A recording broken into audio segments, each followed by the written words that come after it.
So for this video guys, tignan natin kung paano ba mag-install or mag-unzip ng zip folder sa Android.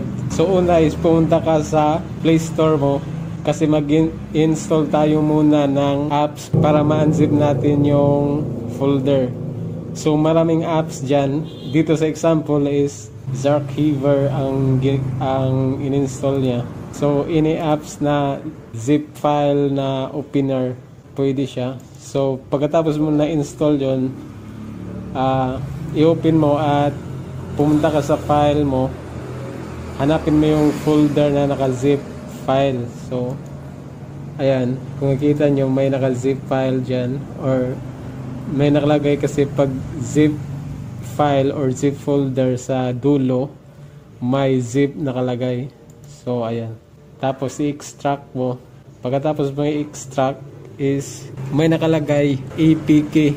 Ibig sabihin yan ay apps na kailangan mo i-install. Yan, i-extract mo yan. Pagkatapos mo ma-extract guys, ganito yan, APK. Dapat may APK yung dulo. Kung PDF yan, syempre ano lang yan, document lang yan, hindi yan apps. Pag ganito, halimbawa ito YTMP3, sa dulo may APK, yan ang apps na i-install mo.